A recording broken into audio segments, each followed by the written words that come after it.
Hi everyone, I'm Sloan from sloanbella.com and I'm back with another channeled celebrity video.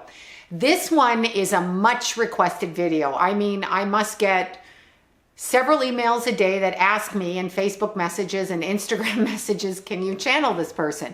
And what is so fabulous about this is this particular man is somebody that I pick up on quite a lot, and not because I'm asking him to come through, but because I'm acquainted with so many people that were in his life when he was alive. So every time I go around the people that he knew in his social circle, I pick up on his energy when I go to their house, when I am around them. And I know you're dying to know who it is. So I'm going to start with saying that he was born on December 6th, 1956. And he is a fire monkey in Chinese astrology, which just really cracked me up because that's really the energy of this man when I get him. And I'm talking about the late Randy Rhoads, Ozzy Osbourne's guitarist, who died on March 19th, 1982. And I remember the day when he did pass. So I pull his energy. I'm going to give you some background on him. I mean, I know you guys know who he is, but the reason that he comes through for me all the time is because weirdly, when I moved to Los Angeles, I ended up in a neighborhood with a hairdresser who lived next door to Randy Rhoads and used to share actually clothes with him, which was really funny. So randomly, she was his neighbor, and she was one of my first hairdressers in Los Angeles, and that would be, you know, a weird coincidence. But then coincidentally, a friend of mine's husband was the one that took over for Randy after he passed away. So we're talking about Zach Wilde in that case, and Barbara Ann. And so those of you that are on my Instagram know that Rascal Lila and Rascal Sabbath are good friends. So Barb and Zach's youngest and grandbaby Lila are friends. And then even weirder is the connection. I would go to Starbucks in my neighborhood and I would go to my hairdresser, and I would see this girl there, and she was there all the time. And I was always curious about her. She had this boxer dog with her. And I was like, who is this girl? I've got to go talk to her. So I would see her all over town. So one day, probably 10 years ago or whatever, I walked up and I introduced myself, and my hairdresser said, oh my gosh, you two have something in common. She was Randy's best friend, and you are friends with Barb and Zach. So I was like, oh my God, that's why I want to be your friend. So anyway, the connection, and that would be Lori. I believe Lori is his fan club president. So this is for you guys and everybody who asks me daily to pick up on Randy Rhoads. Okay, I'm going to start with the energy that I get. Now, last week I was on my way hiking. I was going to Palm Springs, or actually behind Palm Springs, Idlewild. And I started picking up on Randy as I was in the car going to pick up my friend. And as I was picking up on his energy, there was an urgency to it. So there was an urgency, like, I actually want to speak. And so I was in the process of texting Lori to let her know that I would be doing this video. But instead I called her when I got back because I couldn't text and drive properly in the middle of the night. I put my phone down. But he was very insistent upon coming through. There was something that he wanted to say. So I wanted to pick up on his energy. And for the last several days, I have been, and keep in mind, every time I go to visit Lori and I step foot in her house, he's right there. So he's right there, right around, and he always has something very poignant to say. It's not your typical, quote, rock star stuff or stuff that you think he would say. He's actually much different, much more humble, and much more philosophical. I would use the words, he kind of has the philosophy of the other side, and he's trying to teach us with it. This man was very much a teacher. This was somebody that liked you to understand what he was doing. So he didn't just want to go up on stage, and I'm getting this really strongly with him.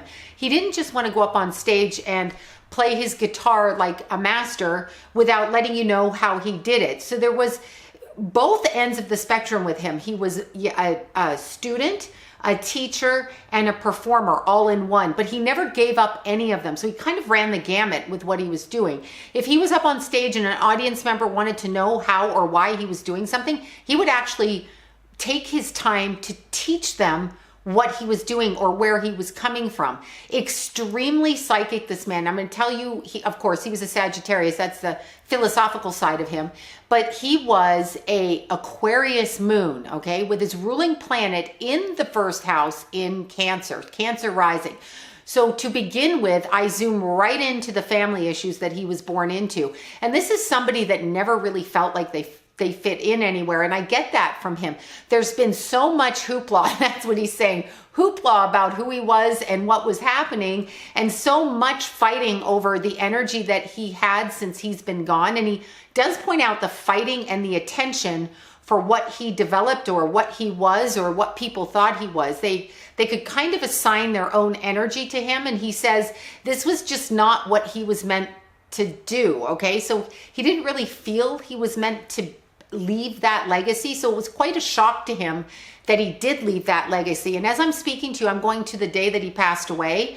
And I'm literally saying that this man was not drunk. He was not high. He was tired on that morning, but he felt like when he got in the plane, he felt like he would just do it. It was going to be something fun. He was quite creative. So he was always trying to do something in a creative way. So when he went up in the plane on that day, and it's interesting, because as he talks about the plane going down, he has a different story than the one that we were told. So the story that he has, which is entirely different than what we read in the news or what people have said or what they think happened. Keep in mind, the people that know what happened are the people that were in the plane and the people surrounding the plane or the people that saw the accident. And it's weird because I feel like the night before he got in the plane, so I'm going to the night before he got in the plane and I'm seeing this like long conversation and I'm seeing him talking and he's trying to talk out of stuff. This is something he did all the time, is he was trying to talk out things. So you couldn't really, I guess, argue with him and have him end a conversation. He had to make sure that you understood him. So he's another one of those, I'll put it a little bit like this, OCD type people. A little bit OCD with his music, how he wrote his music, what he did with his music until it came through, and it came through perfectly. So he would never give up on the creation of that. Some creators like create and they whip it out and it's good and it's done and there it is, it's done. Not him. He would spend meticulous hours. Like he had to have it right to his liking.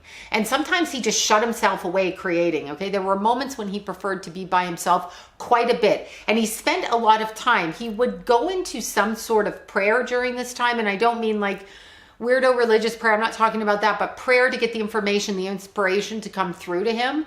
And he would focus and work and focus. He's very much a perfectionist type of person, very perfectionistic. So the day before that he passed away, the day before the plane crash, he's talking about having this long-winded conversation. I think he's having this conversation with Ozzy because he's sitting there and they're kind of sitting face to face, and he had this really, it's a filthy habit of smoking, okay, I have to say it, but it's just filthy. He's acknowledging it's filthy, but he really liked it, okay, so that was his one addiction. He really loved the cigarettes, and it probably would have killed him.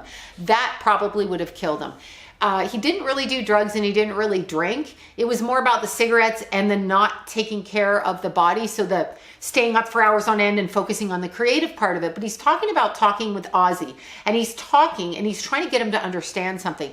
So the night before he passed away, he was trying to get him to understand. And what I'm being shown is, okay, the performer, the person that's out there, and he doesn't even know how he got into this band. This is what he's saying. I don't even know how I got here. So it was something that happened so lightning quick for him. It was just like boom, and suddenly he's this person and he's feeling like, I don't know why I'm here, how I'm here, who I am when I'm here. I don't get time to be me. So there was a freedom aspect to him, and I don't doubt that with his Aquarius moon, that he wanted the freedom to kind of do different things or to move in a different way. Very much wanting to do this, but not knowing how to do it, and yet feeling very obligated to creating this music. Like he had this vision for himself that I don't think he had before he got hired. And it's like pulling teeth with him. It's like he would put the brakes on like a cat. Like, okay, so the cat puts its little claws in the door on the couch and you're trying to rip it off the couch and the cat will not move. He was very much like that. When he was auditioning for Ozzy, it's not something he really wanted to do. In other words, he was going to blow it off. Like, I'm not interested. I feel very much when I'm saying that he knew once he started playing for Ozzy that his life was going to be shortened. I know this, okay? I know this intuitively, that he knew it was clicking him into karma. And I feel like once that karma clicked in, he was kind of trying to avoid that. So he didn't really want to jump into that career because somewhere on subconscious level, he understood that if he took that job and he jumped into it, he would burn brightly and burn quickly. This is what I feel with him. I don't think consciously he would have told me that or told anybody that. I just feel like he was like, you know, like if I do this, where do I go to? Because I have these other goals. He very much wanted to explore the world, so he just did not want to be a musician. There were these other parts of him that he wanted to explore and to be connected to and to be around.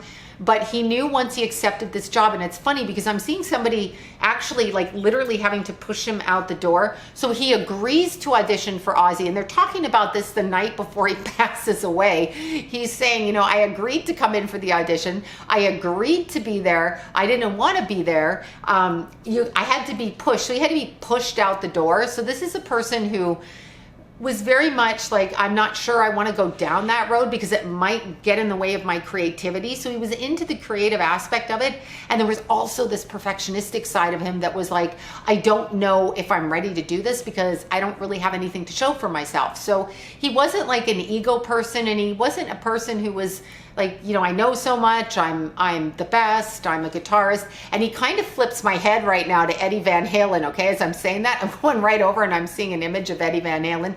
I love Eddie Van Halen, met him in the 80s in Toronto, when he was married to Valerie Bertinelli back then, come through Toronto. Anyway, but he's pointing very much in my head to Eddie Van Halen. He's like, I wasn't like that.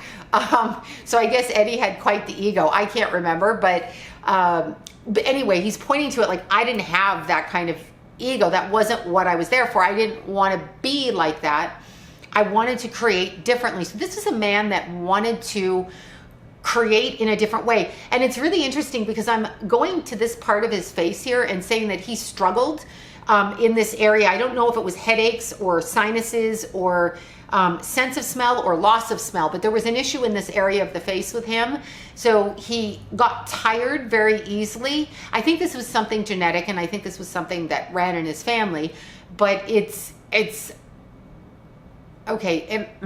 I'm wondering if there were other genetics crisscrossed within his. So I'm wondering if maybe one person was his father and another person said he was his father. There's something, because he carries his trait and the other people in his family don't carry the trait. So there's a genetic component that doesn't come from the mother, comes from the father, and is different from the other kids in the family. Maybe he just got that gene, I don't know. But he's pointing that out and saying he would get like overwired and tired quickly. So he would catnap in between things and then do his creation. But he's really pointing over here. I keep going back to Eddie Van Halen, and he's like, I wasn't going to be like that. I was going to create something different. So this was somebody who wanted to create something different. So he and Ozzy, this is just what I'm getting. I can kind of see them. It's in it feels to me like they're in either a hotel room or like the back of the bus, but I'm only seeing the two of them talking like face to face like this, really close, and it's kind of dark, and I'm seeing them talking. Randy's philosophizing, whatever you say. He's talking about how he has other goals in mind and what he wants to do.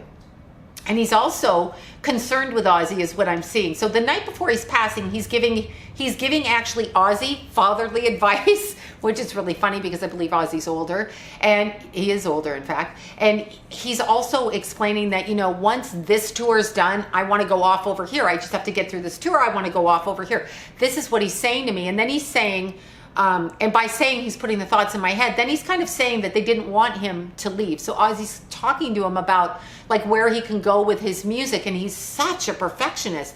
Like he wants to keep studying, he wants to take lessons, he wants to do all kinds of things with the music. He wants to explore. He does not want to be on stage all the time. He doesn't mind being on stage, but it's not like the do all and end all. And he kind of wants to teach people what he's doing. He feels very inspired, and he's quite a funny guy, okay? So he has this really weird, quirky sense of humor, and he's telling me to tell you guys this is why he pops up in people's houses that he knows, mostly females right now. There's somebody that he used to play with in the band before Ozzy, and he is constantly popping up around that person. I feel like they were friends, but I feel like they had a falling out, and I feel like Randy wants him to know that they're still friends.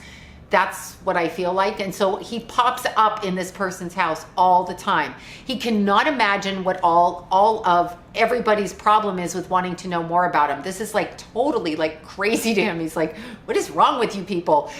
He just wanted to create music. And this is the age-old dilemma of really creative people wanting to create their music. I feel like energetically something came in to stop him from leaving the band. So when he's getting ready to go in that airplane, he'd been up most of the night. I'm talking like 2, 3 in the morning, and him and Ozzy were having this long conversation. I don't necessarily see Sharon around him or Ozzy at the time. I kind of see her off to the side. I see the woman that was in the plane with them, okay? I see her, and I see the pilot. Now, when I'm looking at Randy's energy, he's very like interested in explaining everything to Ozzy to make Ozzy understand.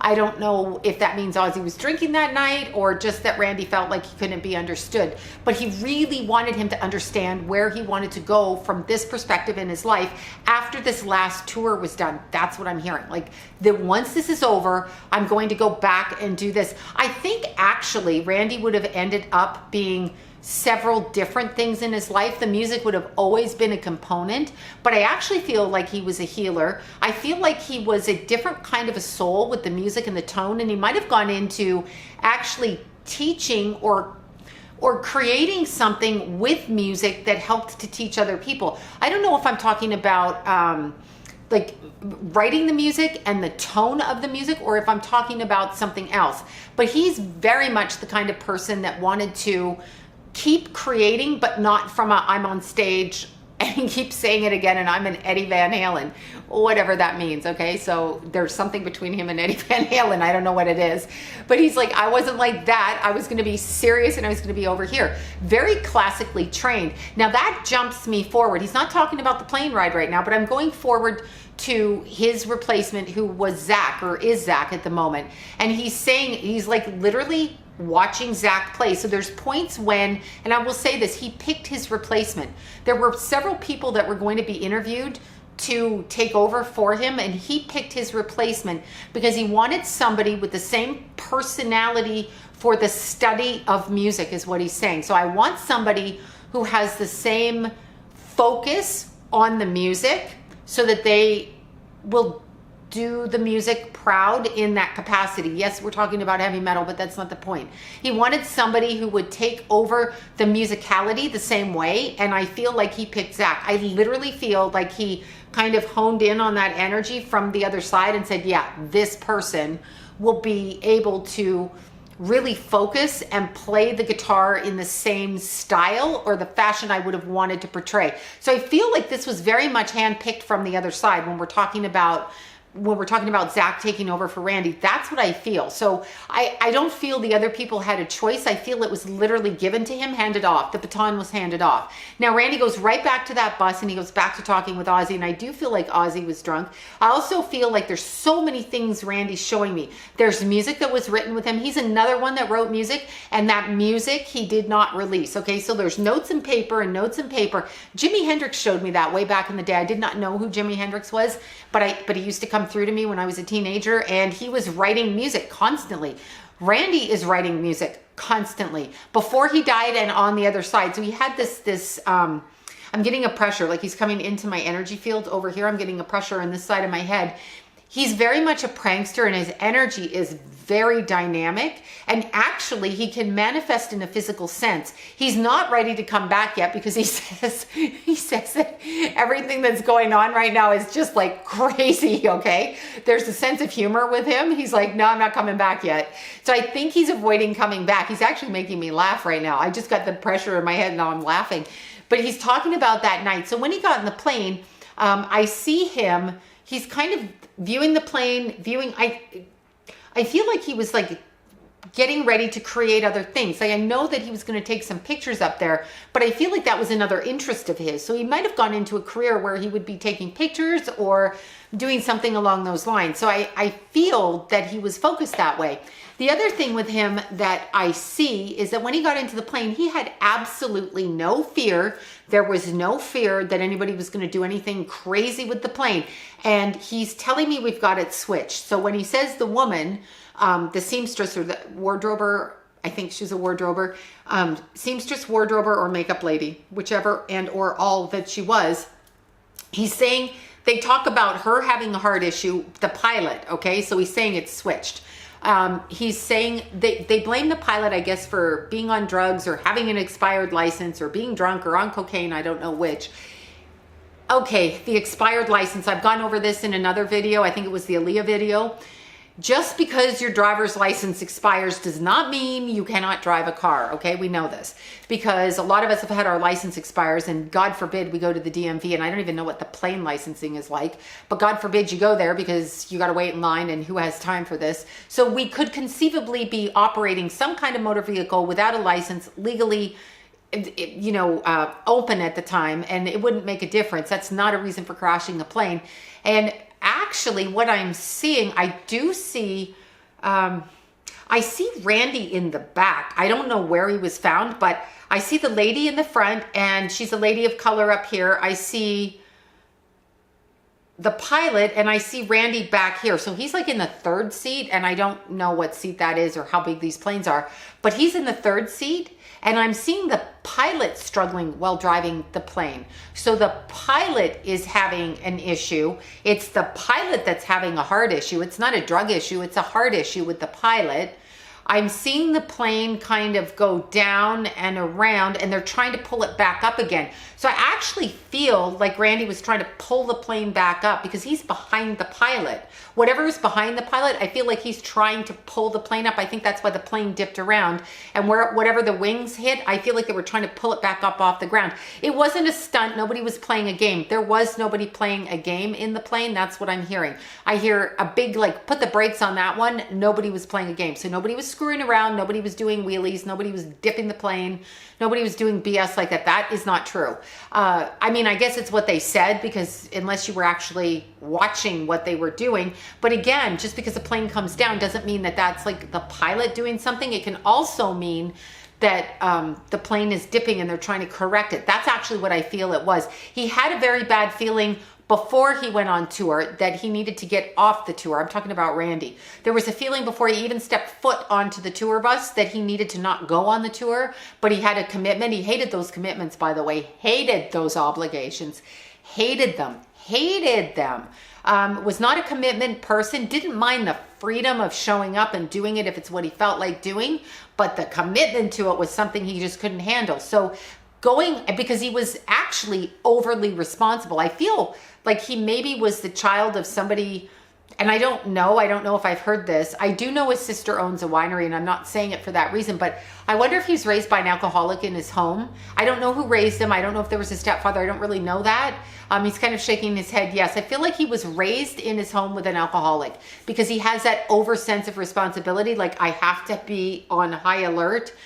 And so he was not one to get in a plane, to let them screw around on a plane, to let them crash a plane. He just wasn't that person.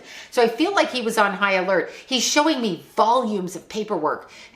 He left papers everywhere.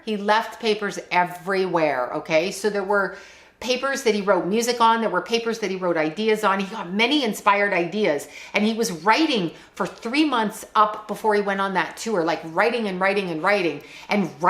getting really excited and writing. And then he wanted out of it. I actually feel like he wanted out of the industry. I feel like that's what he was telling Ozzy. I feel like he was saying, you know, when we get back, I'm going to do this. And I feel like Ozzy was saying, no, but what about the money? And I feel like he was like, I don't care about the money. I can come back and make the money, but I really want to perfect my skill.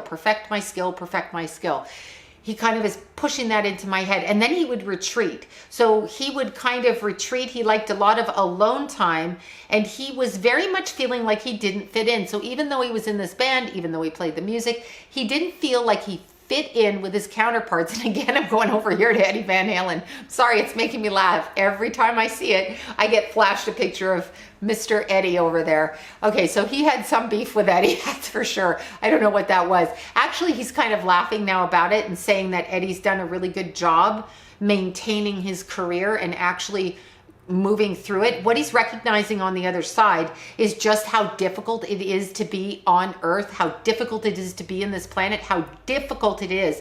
He was completely surprised when he died, although it wasn't a surprise is what he's saying.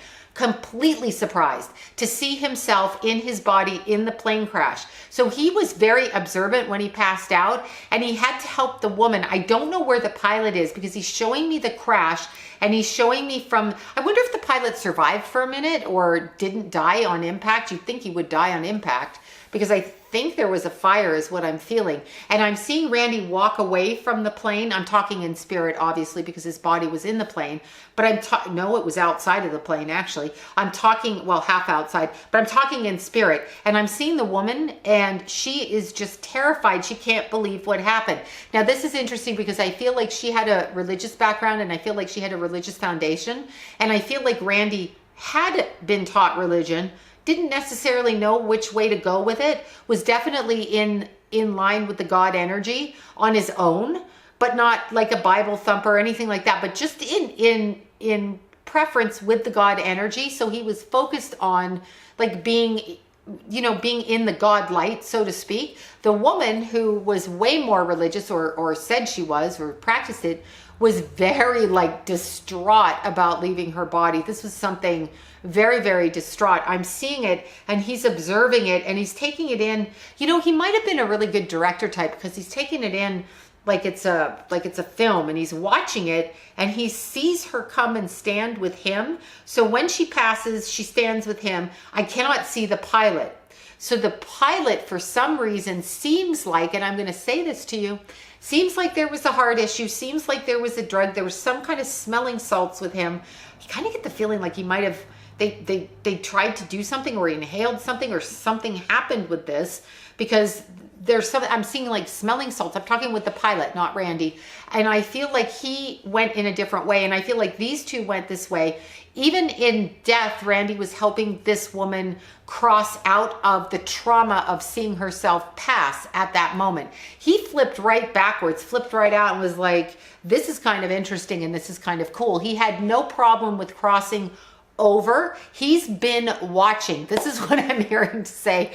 I'm laughing because it's like, whoa, the energy I get from that. He's been watching.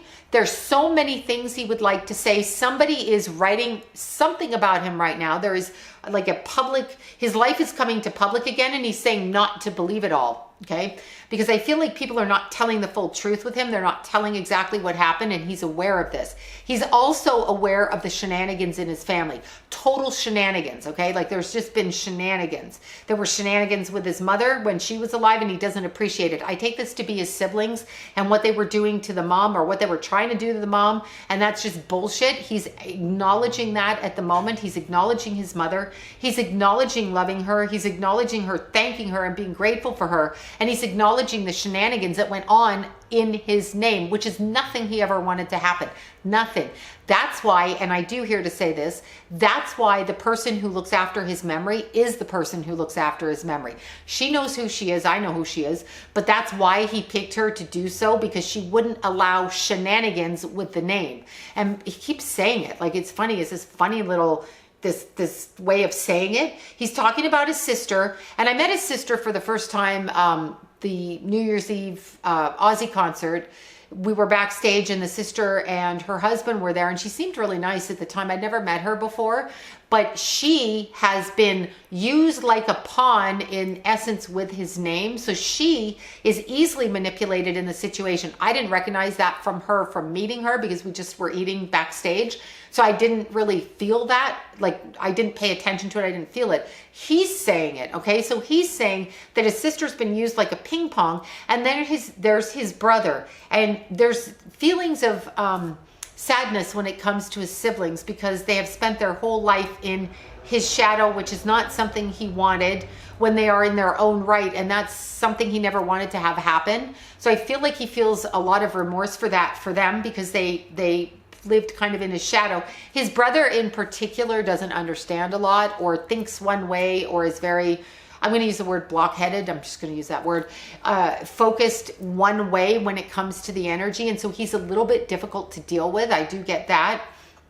I also feel that once Randy accepted that gig with Ozzy, he knew his life would be short. In fact, I feel like he told people that. I've not heard that. Like, if I have heard it, I don't remember it, but I feel like he knew his life would be over rather quickly. And I feel like he knew that when he accepted it, the responsibility was his. He was trying to create, it's weird, he wanted you guys to think he was like a really perfected, focused guitar player, and you guys do think that, but he doesn't know why you think that, because he's like, I didn't even have time to really show you. I keep hearing him say, I didn't have time to show you what I wanted to show you. Like, I can really play.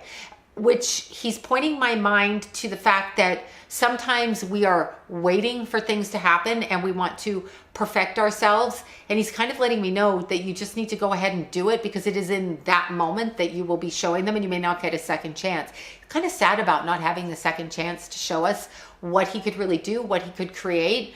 It's this, this feeling of, he loved to teach. Like, he was like his mother that way. He loved to teach. Like, he just loved to see the spark, the connection in people's eyes with the guitar when they got what they were doing. And he's showing me that while he's teaching, he's playing, and they're absorbing the energy. So he really enjoyed this. He was actually quite a humble person, but he's going back to the day that he died, and he's going back to what happened. He really did have a bad premonition about that before he got on tour, before he went on tour. I feel he knew his death was coming. I just feel that he didn't know when it was coming, and I feel like he didn't know the circumstances, but I feel that once he was up in the air on that plane, he was like, I just stepped into it. Like, there was some recognition, like I stepped into it. And he's kind of saying the pilot was not responsible for this.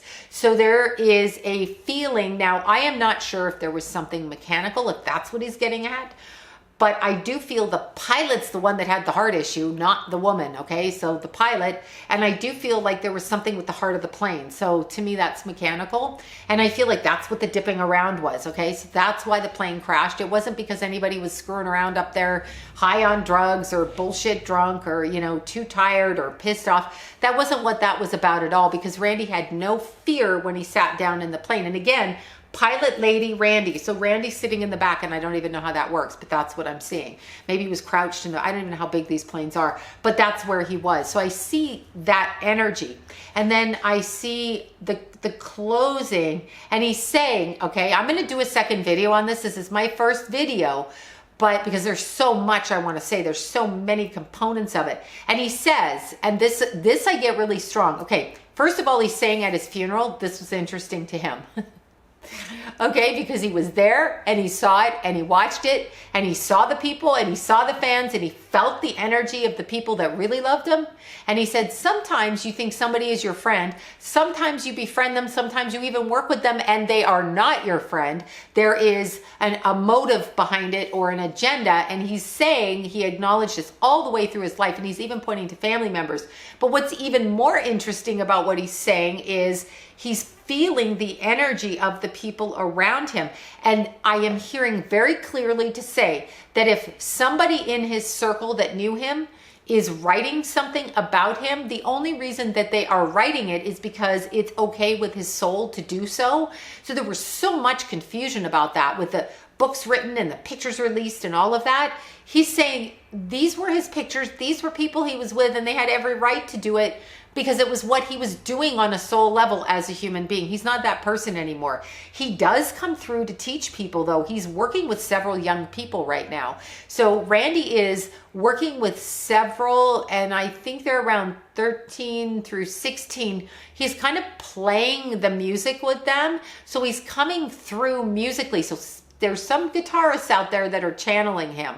That's what I do get. And you have not heard the end of him. Meaning, I feel like there's a lot of promotion about him coming up for some reason. And he says, I will see you again. I don't think I mean reincarnation. I think I mean in some other fashion. I wonder if work that he created musically is going to be released. And I wonder who's going to release this. And I wonder, because he's talking about this work being released. So I don't know where that's coming from, and I haven't even heard of that. So if you guys know, let me know. But this is just the beginning of my first video on Randy Rhoads. I have a feeling he's going to talk a lot, because he does talk a lot. He does, you know, what I'm seeing just as he's signing out, because I've got to get back to work myself. But what I'm seeing is he's showing me, and I don't know who knows this. So if somebody watching knows what I'm talking about, let me know in the comment section. But he's showing me a field, and he's showing me these flowers in the field, and I'm zooming in on the field. Like, I have a camera and I'm zooming in on these flowers,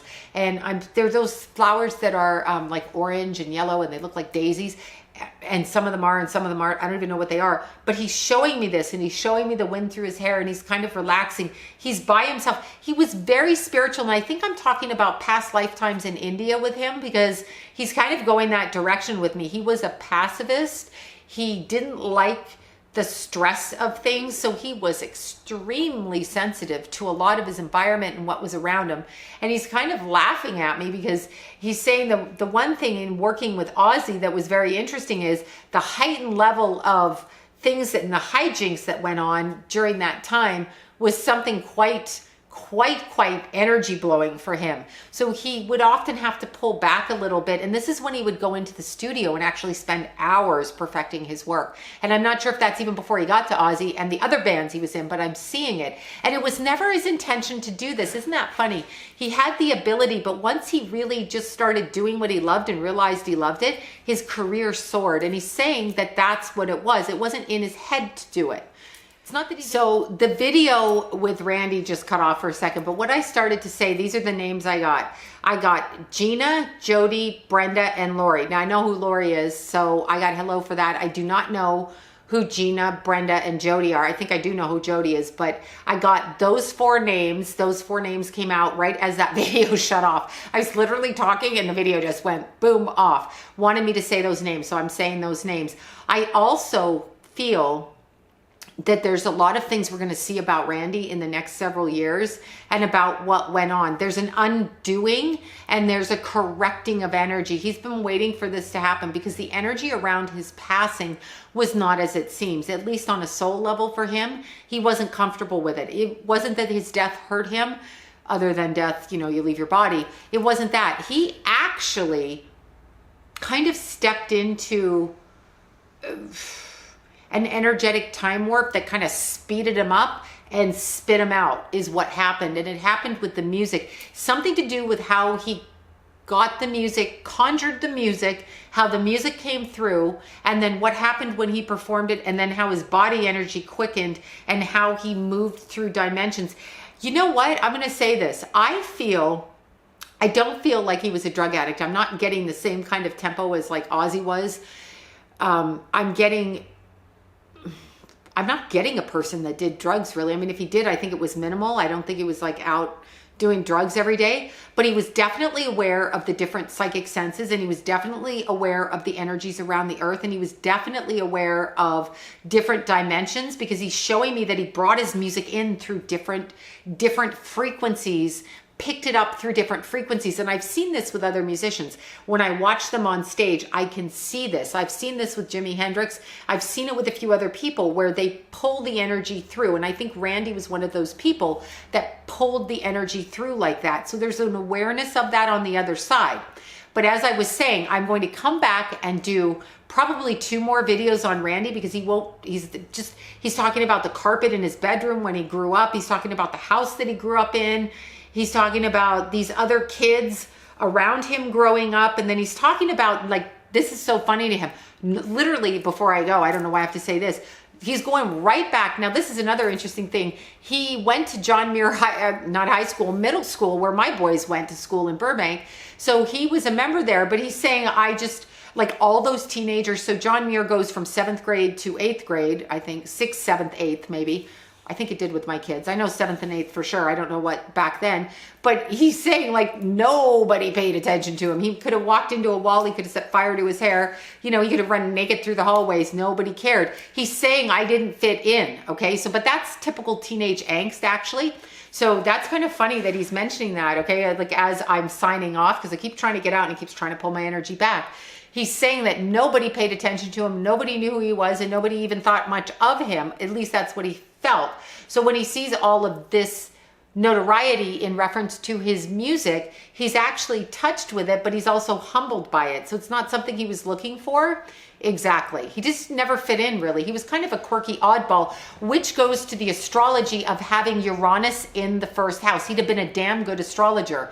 And he's kind of going like this to me, like, I kind of knew some of that, okay? So it wasn't out of his realm of thinking, but he'd have been a damn good astrologer. And keep in mind, Uranus is, it's musical, it's odd, it's astrological, and it's also electrical. What is guitar playing? It's electrical, it's vibrational. So that makes perfect sense to me. And it's in Cancer, so it's very heartfelt for him. I do feel he would have got married. He's shaking his head like this. I definitely feel he would have got married. I don't know that it would have lasted, but I feel he would have tried to do the family thing, at least as he got older, but he kind of knew he wasn't going to get older. So there's some intuitive knowledge. Cancer risings are very psychic, very, very psychic. Sagittariuses on a whole are just very in tune with what's going on in the universe, and they try to learn these higher concepts, and that's what he's doing on the other side. But I'm going to come back with another video. This is my first video on Randy Rhoads, guitar icon and former Burbank resident, actually, is what I want to say. Local California, born and bred. And I'm going to say that. So once again, my name is Sloan from SloanBella.com.